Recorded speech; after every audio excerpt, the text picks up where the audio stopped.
നമസ്കാരം. മലനാടൻ വോയിസിൻ്റെ എല്ലാ പ്രേക്ഷകർക്കും സ്വാഗതം. ഇന്ത്യയുടെ അയൽ രാജ്യമായ ബംഗ്ലാദേശിൽ കഴിഞ്ഞ കുറച്ച് നാളുകളായിട്ട് സംഭവിക്കുന്നത് ആ രാജ്യം കണ്ട ഏറ്റവും വലിയ ജനകീയ പ്രക്ഷോഭമാണ്.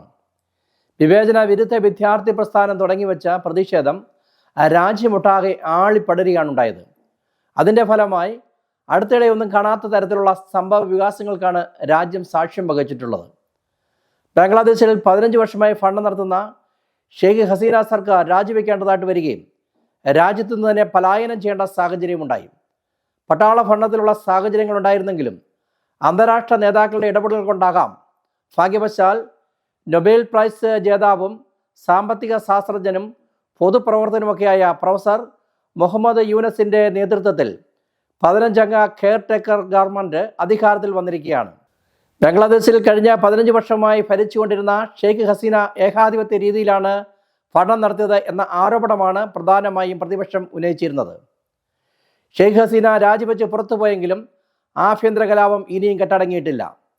ന്യൂനപക്ഷങ്ങളും സ്ത്രീകളുമൊക്കെ പീഡനമേൽക്കപ്പെടുന്നു.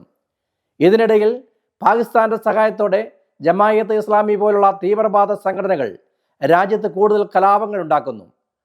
സമാധാനപരമായ ജനാധിപത്യ രീതിയിലുള്ള ഒരു ഇലക്ഷൻ അവിടെ ഉണ്ടാകുക എന്നത് വളരെ ശ്രമകരമായ ജോലിയാണ്.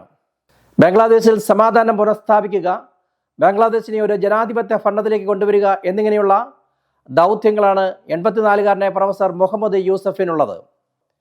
എന്തൊക്കെ സാധിക്കുമെന്ന് നമുക്ക് നോക്കിക്കാണണം. ഇന്ത്യ ഉൾപ്പെടെയുള്ള അന്താരാഷ്ട്ര നേതാക്കൾ വളരെ ശ്രദ്ധയോടുകൂടിയാണ് ബംഗ്ലാദേശിലെ വിഷയങ്ങളെ നോക്കിക്കാണുന്നത്.